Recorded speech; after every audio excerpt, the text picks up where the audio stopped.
Start करते हैं आज का सॉल्यूशन क्लास। ठीक है, सबसे मैक्सिमम नंबर लाया है दीपक कुमार, इसी का मैं आउट करती हूँ। ठीक है, इनकी डिटेल। तो सबसे पहला सवाल जो है वो है 1.5 वोल्ट के 4 सेल समांतर क्रम में जुड़े हैं तो उनकी आउटपुट वोल्टेज कितनी होगी। सवाल तो बहुत ही इजी है, आंसर भी सही दिया है इन्होंने। देखिए, एक 1.5 वोल्ट जो है 4 सेल है, ठीक है, सबको पैरेलल में ज्वाइंट किया है, जोड़ा गया है। तो पैरेलल में आप लोग को क्या पता है कि जो सप्लाई दिया जाता है, सप्लाई यानी पैरेलल में क्या होता है, वोल्टेज का मान जो होता है वो बराबर होता है। तो 4 सेल रहे या 8 सेल रहे या नंबर ऑफ क्वांटिटी कितनी भी रहे, लेकिन अगर वो पैरेलल है तो क्या होगा, वोल्टेज जो है वो एक ही होगा यानी बराबर होगा। यानी जो 1.5 वोल्ट है तो अगर वो पैरेलल है तो उनका आउटपुट वोल्टेज भी सेम वही होगा। यही अगर सीरीज में होता तो नंबर ऑफ क्वांटिटी अगर सेल की अलग होती है, मतलब 4 या 5 जो भी होता है, तो उनको समेशन जितना ऐड करके होता वो हमारा होता आउटपुट वोल्टेज। ठीक है, तो इसका आंसर जो है वो बिल्कुल सही दिया है दीपक कुमार ने, इसका आउटपुट वोल्टेज 1.5 वोल्ट ही होगा। नेक्स्ट क्या है, सेकंड नंबर, 1.5 वोल्ट के 6 सेलों को श्रेणी क्रम में जोड़ा गया है तो कुल आउटपुट वोल्टेज का मान कितना होगा। देखो, अभी जस्ट बताया कि अगर पैरेलल कनेक्शन है, ठीक है, तो पैरेलल, आप लोगों ने किरचॉफ्स लॉ पढ़ा ही होगा। किरचॉफ्स लॉ में दो है, करंट लॉ और वोल्टेज लॉ। तो वोल्टेज लॉ में क्या है भाई कि जो हमारा आउटपुट होगा, ठीक है, यहाँ पैरेलल और सीरीज की भी बात हो रही है, तो पैरेलल में क्या है कि जो हमारा आउटपुट वोल्टेज होगा सेम कंडीशन में, यानी पैरेलल कनेक्शन में क्या होगा, सेम वही होगा। लेकिन अगर हमारा सीरीज कनेक्शन है तो क्या होगा, आउटपुट वोल्टेज हम उसको जितने भी सारे नंबर ऑफ सेल है उनका जो वैल्यू होगा, ईएमएफ का वैल्यू होगा, हम उसको ऐड कर देंगे। ठीक है, चाहे वैल्यू कितना भी होगा, क्योंकि यहाँ पे सेम है, 1 वोल्ट का ही है 6 सेल, तो हम क्या करेंगे, सीधे सीधे वैल्यू सेम है तो हम 6 से गुणा भी कर सकते हैं। अगर वैल्यू अगर हमारा अलग अलग होता, 1.5 या 2 या 3, तो उसमें क्या होता कि हम उसको ऐड कर देंगे। समझ आ रही है बात? ठीक है, 1.5 वोल्ट का जो 6 सेल है, इसको हम अगर सीरीज में है तो क्या करेंगे, सीधे सीधे हम इसको जोड़ देंगे। यानी 1.5 को 6 से 6 बार जोड़ना पड़ेगा, 1.5 1.5 1. क्योंकि वैल्यू सेम है तो हम सीधे सीधे 6 से गुना कर देंगे। तो गुना करने पर कितना मिलेगा, 9 वोल्ट। तो इसका आंसर कितना हो जाएगा, 9 वोल्ट। ठीक है, नेक्स्ट है 1.5 वोल्ट स्रोत में 1 किलो ओम का प्रतिरोध लगाए जाने पर परिपथ में धारा का मान कितना होगा। ठीक है, तो देखो यहाँ सिंपल एक फॉर्मूला आप लोगों को पता है, आई का वैल्यू निकालने का फॉर्मूला क्या है भाई, I equals to V upon R. देखो यहाँ मेरे पास बोर्ड नहीं है और वैसे भी बहुत ही आसान है तो मुझे बोर्ड की जरूरत नहीं पड़नी चाहिए, आप लोग इसको कैलकुलेट कर लोगे क्योंकि आंसर भी सही दिया है इन्होंने। तो I equals to V upon R. तो भाई हमें करंट निकालना है, वोल्टेज का मान कितना है 1.5, का मान कितना है 1 किलो ओम, तो ये किलो ओम में दिया हुआ है, हमें निकालना है करंट। तो हम इसको क्या करेंगे, ओम में पहले कन्वर्ट करेंगे। तो 1 किलो ओम को अगर हम ओम 1000 ओम, तो आई का हम सीधे सीधे वैल्यू पुट क्या करेंगे, 1.5 वोल्ट अपॉन 1000 ओम, डिवाइड करने पर आपको मिलेगा 0.0015 एम्पियर। ठीक है, इसका आंसर हो गया। नेक्स्ट है चौथा नंबर सवाल, ये 2 ओम और 3 ओम के 2 तार समांतर क्रम में जोड़े जाते हैं तो उनका परिणामी प्रतिरोध क्या होगा। देखो फिर से सीरीज और पैरेलल कनेक्शन आ गया, यहाँ 2 रेजिस्टेंस है, 2 और 3, जिसका वैल्यू कितना है 2 ओम और 3 ओम।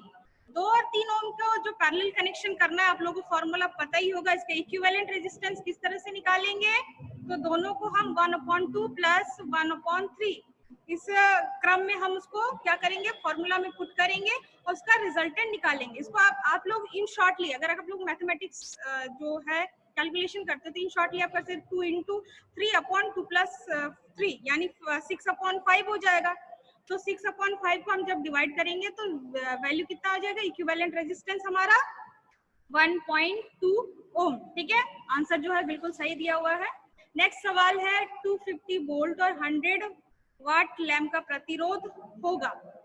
तो 250 वोल्ट दिया हुआ है और पावर का मान दिया हुआ है 100 वाट। ठीक है, तो 100 वाट पावर दिया है सिंपल पावर का जो फॉर्मूला आपको लगाना है, फॉर्मूला क्या है आप लोग को पता ही होगा, 3 फॉर्मूला और P equals to VI and P बराबर ये भी होता है V स्क्वायर R या I स्क्वायर R। तो यहाँ वैल्यू जो दिया हुआ है वो वोल्टेज का दिया हुआ है और पावर का दिया हुआ है। मैं बहुत हमेशा कहती हूँ और हर बार कहती हूँ कि देखिए जो भी सवाल है, चाहे वो न्यूमेरिकल हो या फिर ऐसे जो सवाल पूछा जाता है, तो सबसे पहले हम गौर करेंगे कि सवाल हमसे पूछ क्या रहा है, वो हमें दे क्या रहा है और हमसे चाहता क्या है।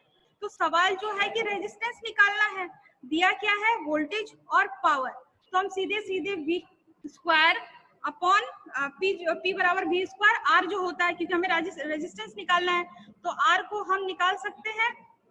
कैसे निकालेंगे?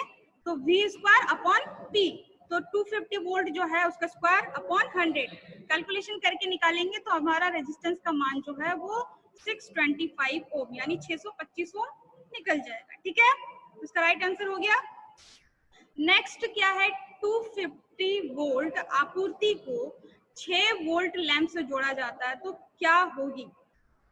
तो देखो सवाल जो है आप लोग ये कई बार कर चुके हो, बहुत ही इजी है। देखो यहाँ पे जो दीपक है वो गलत कर दिया है, रेड जो शो कर रहा है, आंसर जो दिया है उन्होंने गलत दे दिया है।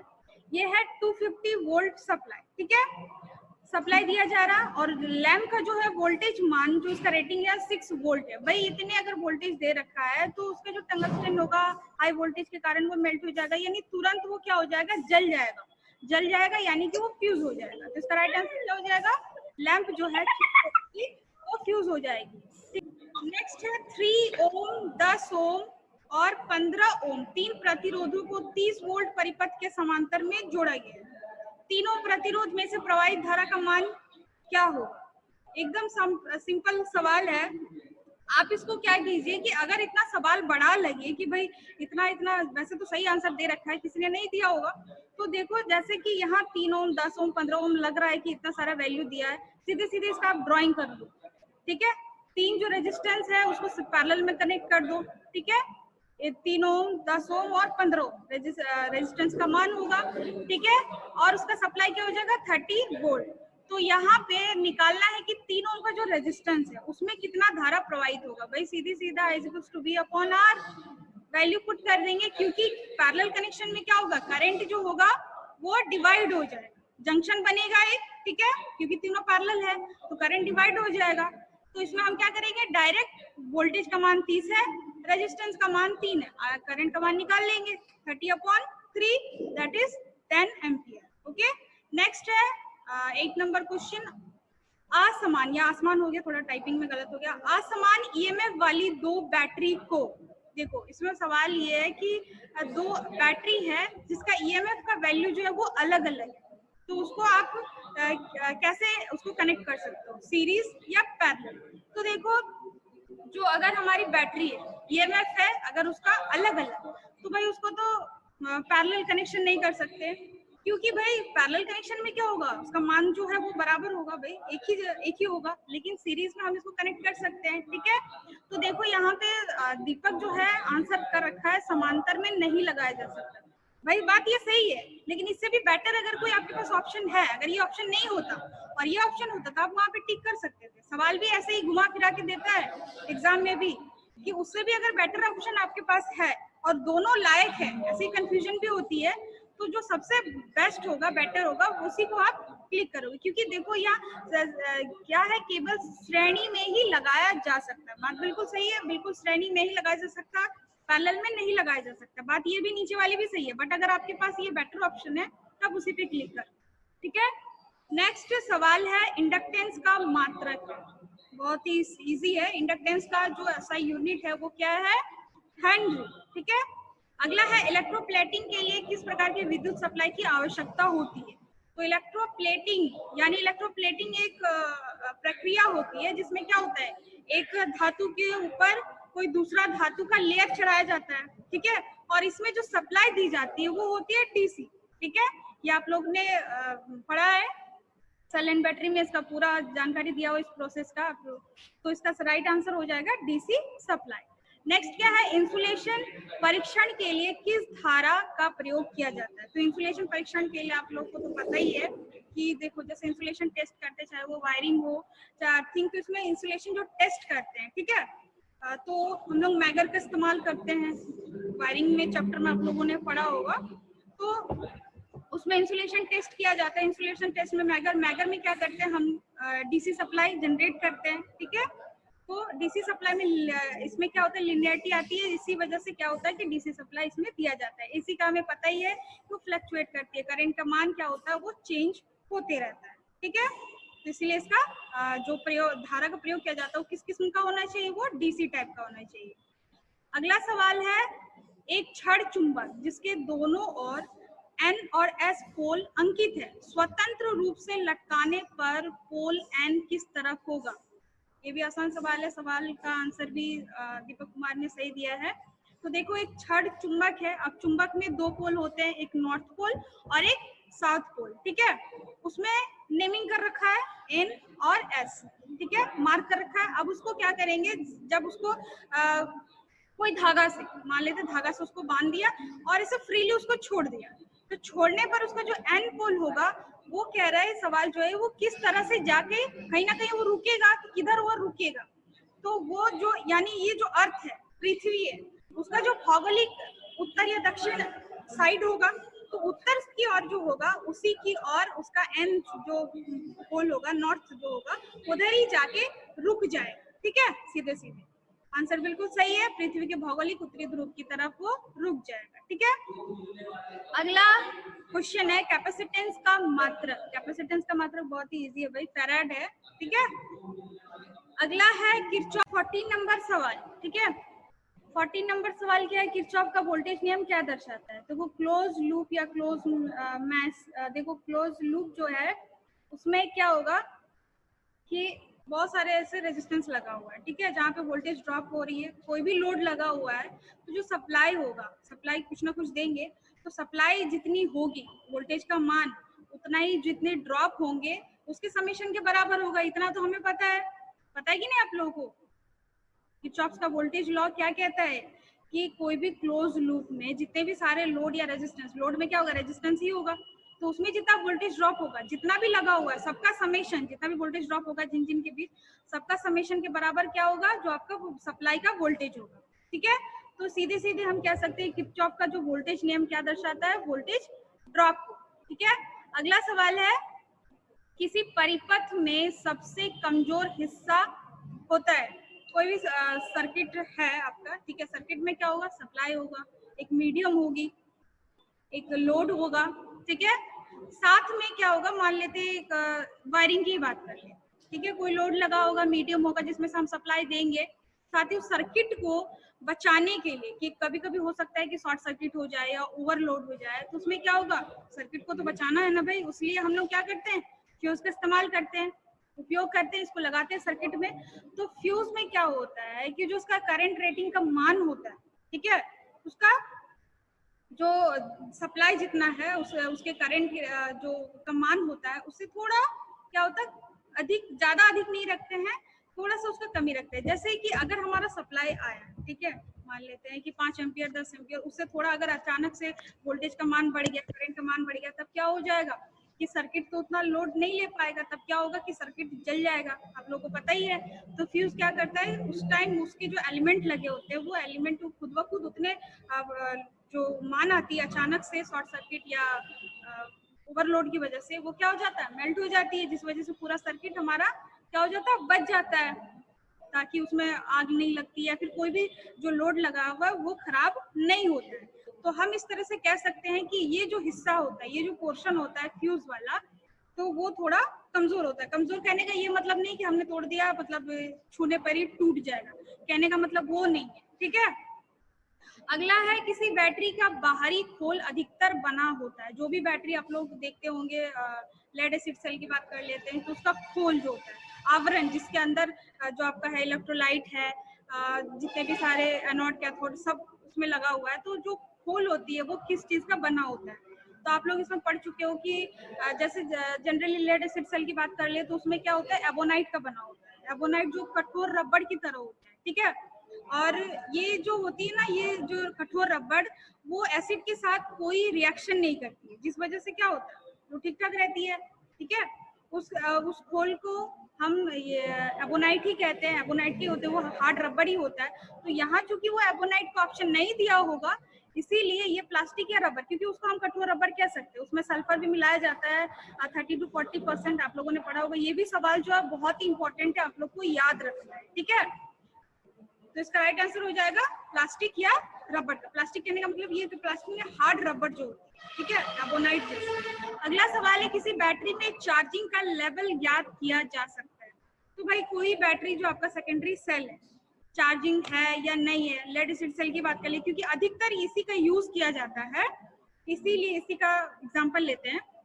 तो वो चार्जिंग है या नहीं है, तो उसका आप कैसे पता करेंगे, तो उसके जो इलेक्ट्रोलाइट है उसका घनत्व को, अपेक्षित घनत्व जो होती है उसको मेजर करके, और वो मेजर कैसे करते हैं आप लोग, हाइड्रोमीटर से। हाइड्रोमीटर क्या होती है, जिसमें एक फ्लूइड होता है, रबर का वाल्व होता है, कॉर्क होती है, जिसमें एक नली होती है, उसमें क्या करते हैं, पॉलीग्लास का, जिसमें आप क्या करते हैं, जैसे वाल्व को पकड़ के कॉर्क को खींचते हैं, तो उसमें क्या होता है, जो उसका इलेक्ट्रोलाइट होता है वो ऊपर की ओर आता है। तो देखो चार्जिंग के टाइम क्या होता है, इलेक्ट्रोलाइट जो होता है वो थोड़ा गाढ़ा होता है, लेकिन डिस्चार्जिंग होने पर क्या होता है, थोड़ा पतला हो जाता है। तो उसके अंदर जो ट्यूब होती है, फ्लूइड जो होती है, उसमें अंक मार्किंग किया हुआ रहता है, और उसी से पता करते हैं कि इलेक्ट्रोलाइट का घनत्व क्या है। ठीक है, अगर गाढ़ा है तो ज्यादा अंदर तक वो नहीं जाएगा, अगर वो पतला है तो क्या होगा, ऊपर की तरफ, पतला है तो थोड़ा अंदर जाएगा, लेकिन गाढ़ा है तो है वो ऊपर ही तैरेगा।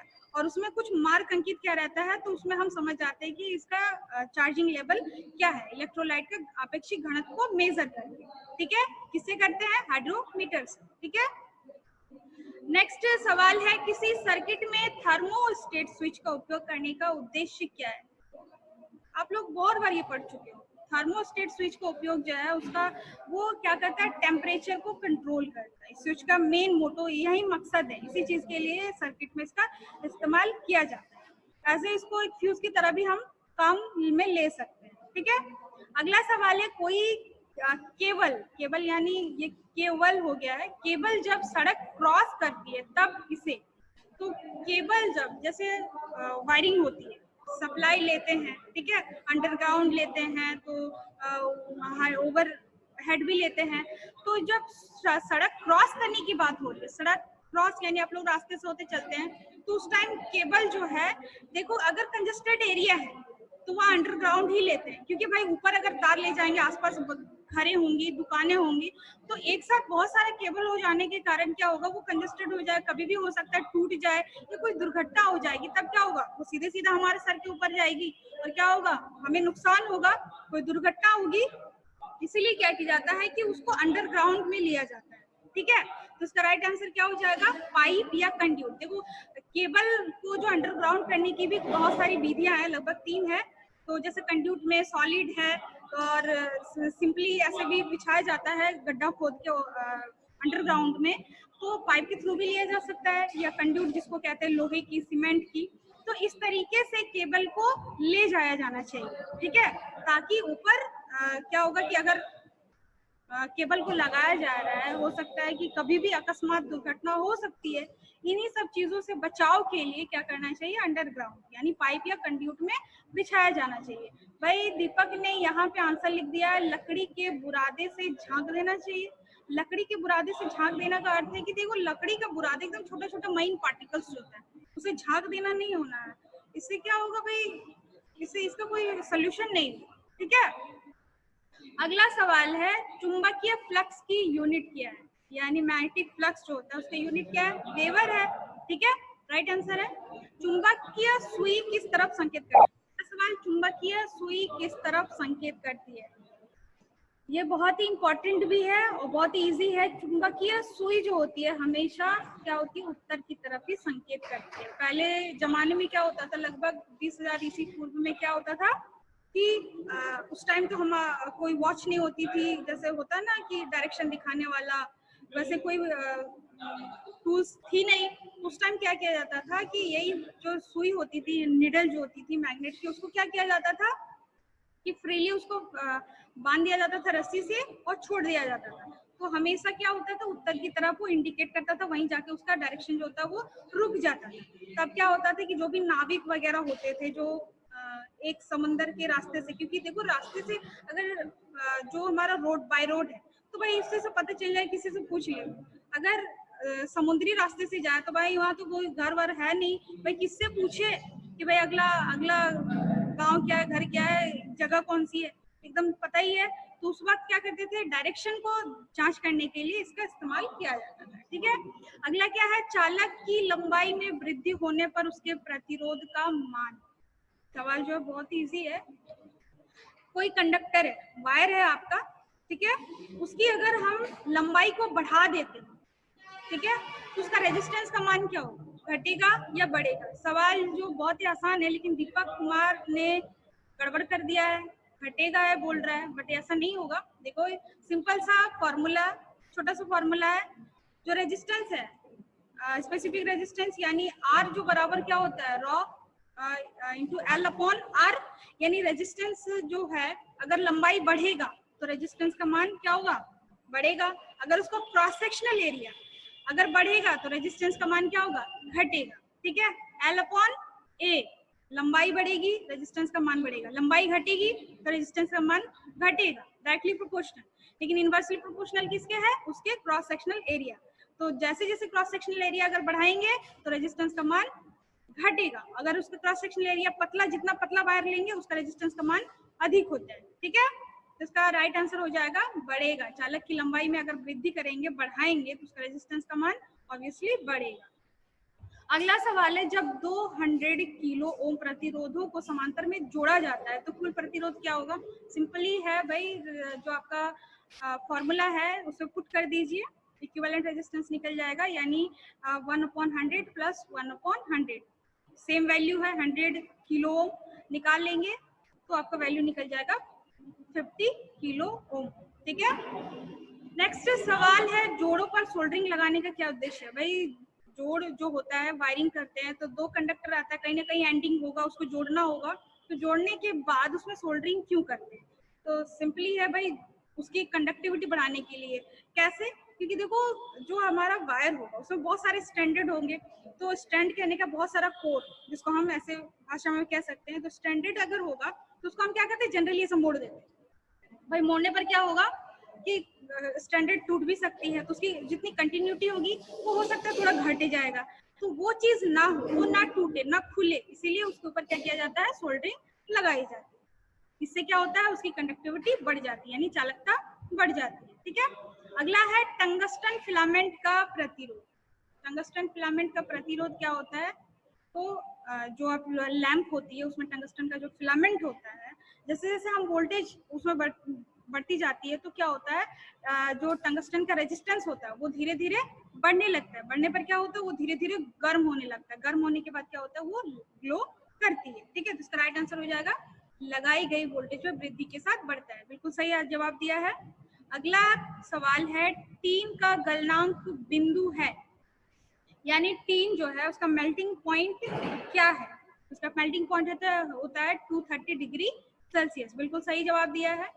अगला है, डीसी करंट के मामले में, तो ये भी बहुत इंपॉर्टेंट क्वेश्चन है और बहुत ही आसान है। देखो डीसी और एसी, या फिर भी देखो जितने भी सारे सवाल आ रहे हैं उससे रिलेट करके बहुत सारी चीजें पता चल रही है। वैसे कुछ पता है, कुछ हो सकता है भूल गए हैं, तो फिर भी वो क्या हो रहा है, रिवीजन हो रहा है।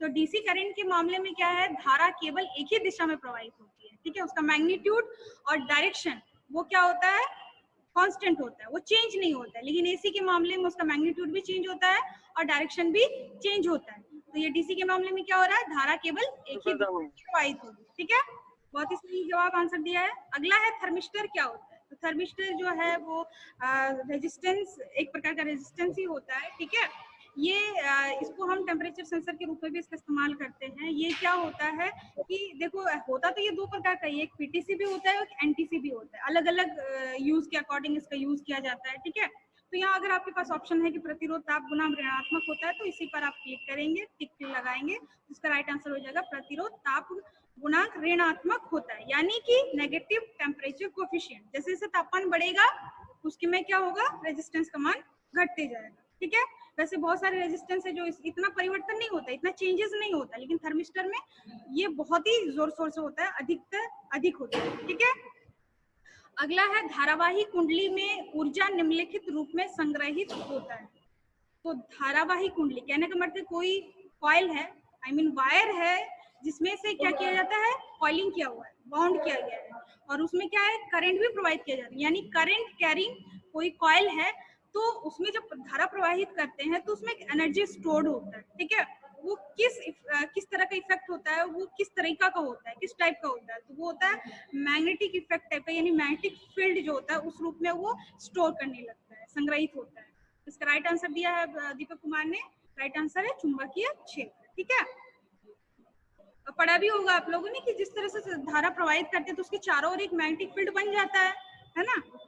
अगला सवाल है, निम्न में से कौन फ्लक्स की एक इकाई नहीं है? तो देखो यहाँ 4 ऑप्शन तो यहाँ नजर नहीं आ रहा है, क्योंकि 2 ऑप्शन दिए गए हैं सॉल्यूशन में, क्योंकि जो करेक्ट आंसर होता है जो स्टूडेंट आंसर देता है। ठीक है, तो देखो 4 ऑप्शन में देखो यहाँ पे निम्न में से फ्लक्स की इकाई नहीं है, तो सबसे पहले भाई फ्लक्स की इकाई क्या होती है? तो फ्लक्स की इकाई होती है वेबर। ठीक है, मैक्सवेल भी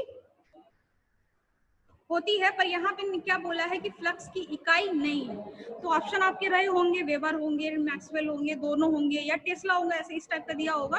तो यहाँ पे क्या है कि नहीं है का कह रहा है, तो टेस्ला जो है वो नहीं होती है फ्लक्स की यूनिट। तो टेस्ला भाई किसकी होती है? मैग्नेटिक फ्लक्स डेंसिटी की।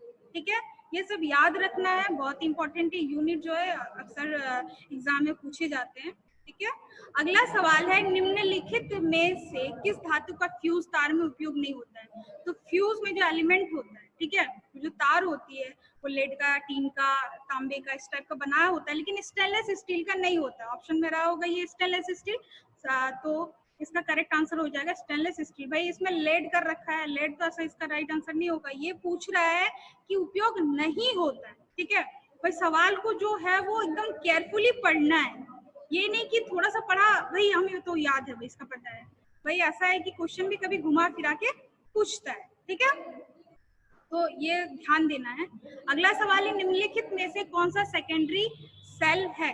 तो भाई ऑप्शन है लेड एसिड सेल, बिल्कुल सही है। लेड एसिड सेल जो है सेकेंडरी टाइप का सेल है। सेकेंडरी सेल में क्या होता है कि उसको हम चार्ज करके फिर से चार्ज करने के बाद डिस्चार्ज होता है, हम उपयोग में लाते हैं, डिस्चार्ज होता है, डिस्चार्ज के बाद हम उसको फिर से चार्ज कर सकते हैं। तो इसमें लेड एसिड सेल है, और भी कई सारे हैं, nickel iron cell, nickel cadmium cell है। ठीक है, तो इसमें लेड एसिड सेल का ऑप्शन है, बिल्कुल सही आंसर है। ठीक है, अगला सवाल है, निम्नलिखित में से कौन सा सेल और बैटरी के बीच के अंतर को स्पष्ट करते हैं? सीधा सीधा है, बहुत सारे सेल को मिलाकर ही बैटरी बनाया जाता है, तो इन दोनों के बीच बस इतना ही अंतर है। तो ऑप्शन है एक से अधिक सेलों के संयोजन द्वारा बैटरी बनाई जाती है। ओके, इसका राइट आंसर यही होगा। अगला सवाल है, निम्नलिखित में से कौन सी धातु चुंबक द्वारा आकर्षित नहीं होती? मैग्नेट है हमारा। ठीक है, मैग्नेट क्या करता है, कोई भी लोह पदार्थ को क्या करता है, अट्रैक्ट करता है। मैग्नेटिक मटेरियल को क्या करता है, वो अट्रैक्ट करता है। तो एल्यूमिनियम जो है उसको वो अट्रैक्ट नहीं करता। ठीक है, बिल्कुल सही जवाब दिया है।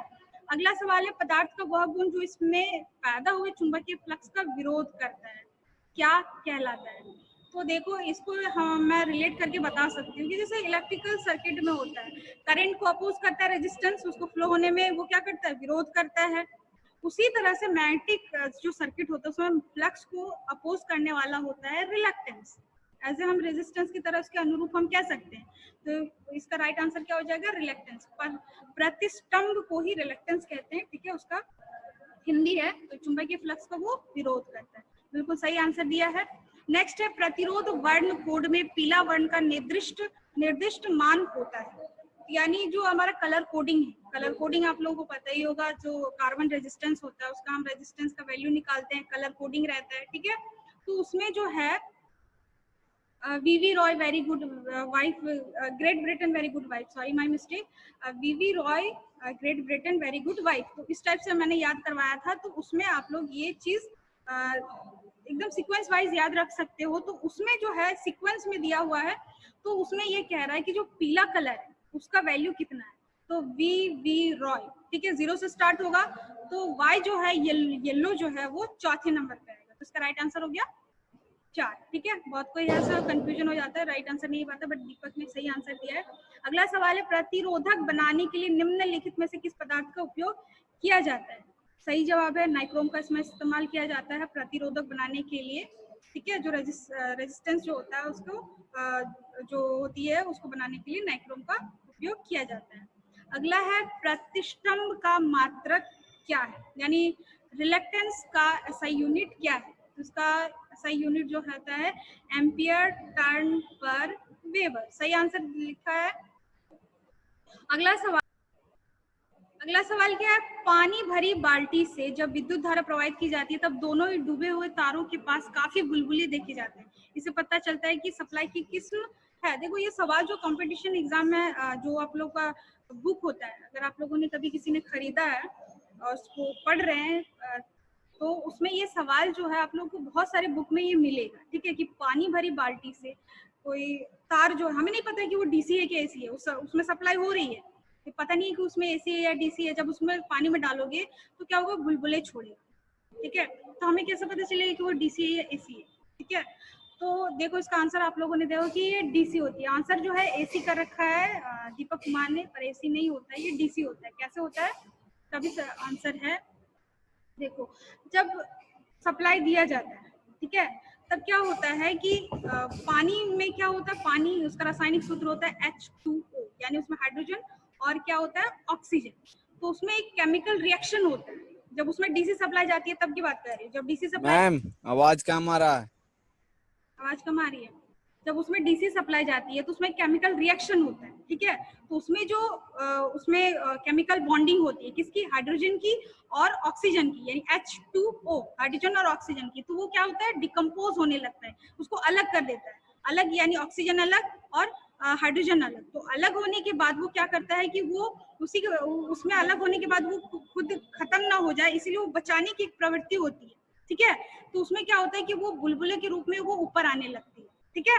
तो इसीलिए जब DC सप्लाई दिया जाता है तब वो एक बुलबुले का आकार लेती है, पर AC में ऐसा नहीं होता है। इसका राइट आंसर हो जाएगा DC। AC बिल्कुल नहीं होगा।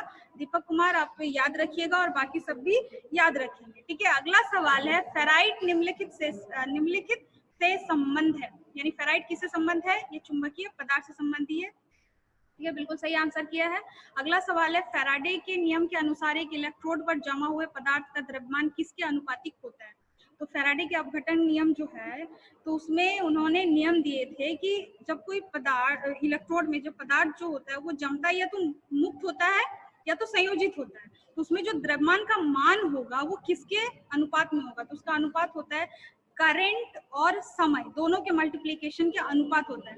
तो यहाँ देखो, यहाँ पे करंट का समय का कोई ऑप्शन नहीं दिया हुआ है। अगर हालांकि अगर 2 ऑप्शन दिया रहता है तो आप 2 पे टिक करोगे। इसका फॉर्मूला होता है m, जो मास यानी m से मास को इंडिकेट कर रहा है, द्रव्यमान को कर रहा है, is equals to z into I into T, यानी जितना भी द्रव्यमान उसमें जमा होगा इलेक्ट्रोड पे, ठीक है, विद्युत अपघटन के दौरान इलेक्ट्रोड में जितना मास उसमें एकत्रित होगा, ठीक है, उस मास का मात्रा कितना होगा, वो मात्रा होता है कितना हम करंट प्रवाहित कर रहे हैं और कितने समय के लिए, इन दोनों के मल्टीप्लिकेशन के बराबर, यानी अनुपातिक, इसके डायरेक्टली प्रोपोर्शनल की। तो देखो यहाँ पे विद्युत धारा दिया हुआ, ऑप्शन में समय का नहीं दिया होगा, तो अगर समय का दिया हुआ, दोनों का दिया हो तो आप दोनों करेंगे, ठीक है। तो यहाँ जो विद्युत और विद्युत रासायनिक की मात्रा समतुल्य है वो गलत है, ठीक है।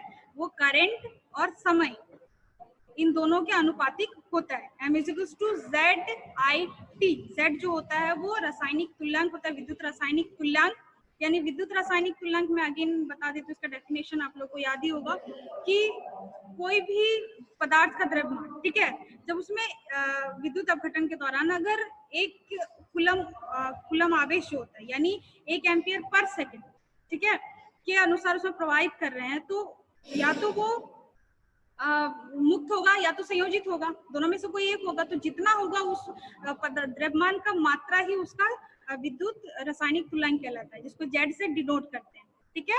इसका राइट आंसर हो जाएगा, केवल विद्युत धारा ऑप्शन है तो वही हो जाएगा। अगर करंट समय का मेंशन होगा तो उसको भी करना है, ठीक है। और ऑप्शन आप लोग देख लीजिएगा क्योंकि सवाल जो है बदलते रहते हैं, मतलब आंसर वही रहेगा, हो सकता है कि थोड़ा चेंजेस कर दें।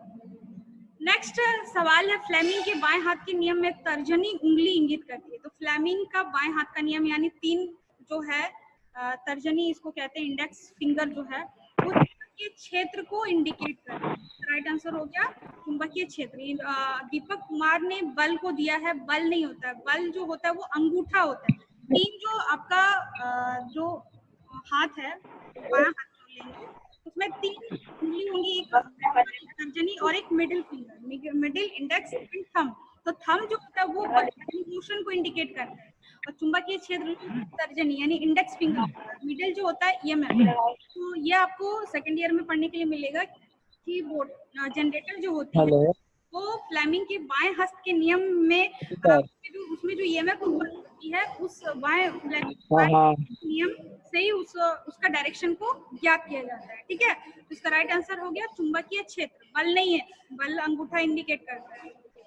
अगला सवाल है, लेंज लॉ निम्नलिखित के संरक्षण के नियम का परिणाम है। तो लेंज लॉ जो होती है वो प्रेरित ईएमएफ जो है यानी इंड्यूस्ड ईएमएफ के संरक्षण के नियम का परिणाम है। ईएमएफ होती है इंड्यूस्ड ईएमएफ जो होती है, ईएमएफ इंड्यूस्ड होने के बाद क्या होता है कि उसमें करंट के उत्पन्न होती है। करंट के बाद क्या होता है कि उसमें एक लेंज लॉ उत्पन्न होता है जो उसी का वो विरोध करता है। ठीक है, ये तो सभी को पता है। तो इसका राइट आंसर हो गया इंड्यूस्ड ईएमएफ। ठीक है भाई, ये बना तब तो लेंज लॉ बना, इंड्यूस्ड ईएमएफ बना तब लेंज लॉ, अगर ये नहीं है तो इसका अस्तित्व नहीं। अगला सवाल है, विद्युत चुंबक बनाया जाता है। तो विद्युत यानी इलेक्ट्रोमैग्नेट बनाया जाता है नर्म लोहे का। इलेक्ट्रोमैग्नेट किस तरह से बनाया जाता है, कोर के ऊपर क्या किया जाता है कि वाइंडिंग कर कॉइलिंग किया जाता है, जिसमें धारा प्रवाहित करने पर क्या होता है नर्म लोह और जो हमारी वायर होती है उसके चारों ओर क्या होता है एक मैग्नेटिक फील्ड बन जाता है। तो जो इलेक्ट्रोमैग्नेट होता है उसको नर्म लोहे का ही बनाया जाता है। इसमें क्या होता है, परमानेंट मैग्नेट में तो मैग्नेटिक फील्ड बना रहता है, लेकिन इलेक्ट्रोमैग्नेट में क्या होता है जब सप्लाई देते हैं उसी टाइम तक वो मैग्नेटिक फील्ड बना रहता है, जब सप्लाई कट हो जाती है तो उसका अस्तित्व भी खत्म हो जाता है। ठीक है, अगला सवाल है, विद्युत चुंबक में कोर के रूप में इस्तेमाल होता है। तो विद्युत चुंबक में अभी भी बताया कि जो उसका कोर होता है उसमें नर्म लोहा का ही इस्तेमाल किया जाता है। बिल्कुल सही जवाब दिया है। अगला सवाल है, विद्युत चुंबक में चुंबकीय सामर्थ्य परिवर्तित की जा सकती है। देखो मैग्नेटिक जो हमारा इलेक्ट्रोमैग्नेट है तो उसमें मैग्नेटिक स्ट्रेंथ जो है उसको हम चेंज कर सकते हैं। कैसे चेंज कर सकते हैं, या तो उसके करंट के मान को हम चेंज कर दें, अगर ज्यादा चाहिए तो ज्यादा करेंगे, कम चाहिए तो कम करेंगे, या तो उसका जो नंबर ऑफ टर्न होगा, ठीक है, वाइंडिंग का नंबर ऑफ टर्न ज्यादा चाहिए तो अधिक करेंगे, कम चाहिए तो कम करेंगे। उस हिसाब से हम इन दोनों को हम चेंज करके हम उसके मैग्नेटिक जो स्ट्रेंथ होगी चुंबकीय सामर्थ्य को हम चेंज कर सकते हैं। ठीक है, अगला सवाल है, स्टील को चुंबकित करना कठिन है क्योंकि उसकी चुंबकशीलता अधिक होती है, इसी कारण। ठीक है, बिल्कुल सही है, लेकिन देखो घनत्व का यहाँ कोई मतलब नहीं है, गलत आंसर कर रखा है। अगला सवाल है, चुंबक स्थायी चुंबक को जब 2 भागों में तोड़ा जाता है तब क्या होता है। देखो मैग्नेट का ये प्रॉपर्टीज होता है कि आप उसको, एक तो इतना पता है कि उसमें 2 पोल होते हैं, नॉर्थ और साउथ। ये 2 पोल होते हैं, जब आप मैग्नेट को तोड़ दो, उसको 2 हिस्सों में बांट दो तो नॉर्थ और साउथ अलग अलग हो जाएगा। लेकिन जैसे ही वो टूट जाए तो ऑटोमेटिक जो उसमें उस टुकड़े में एब्सेंस होता है जिस पोल का, वो ऑटोमेटिक उसमें उत्पन्न हो जाता है।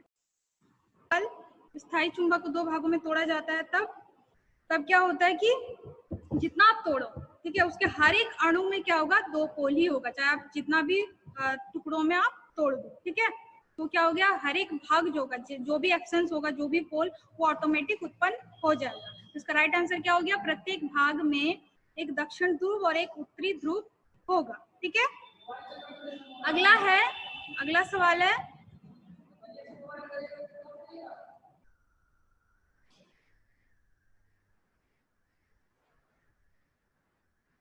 सेल में शॉर्ट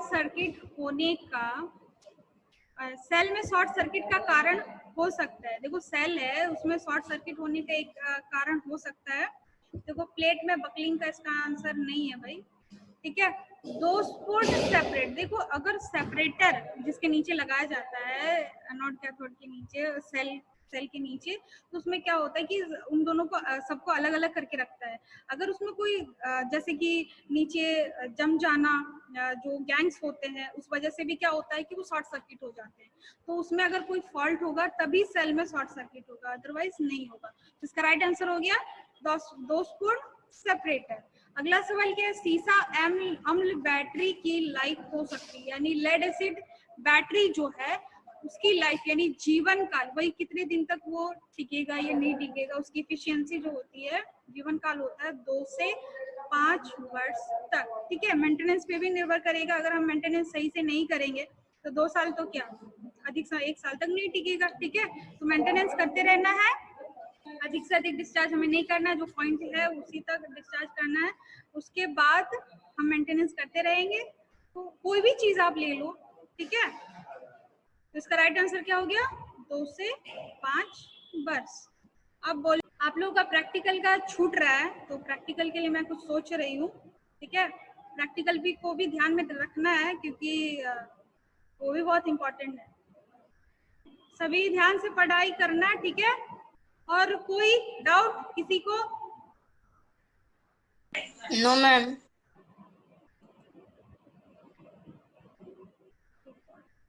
ओके, तो अगले कल के सोल्यूशन हो के गया मैम। लोग मिलते हैं, ठीक है। Yes ma'am.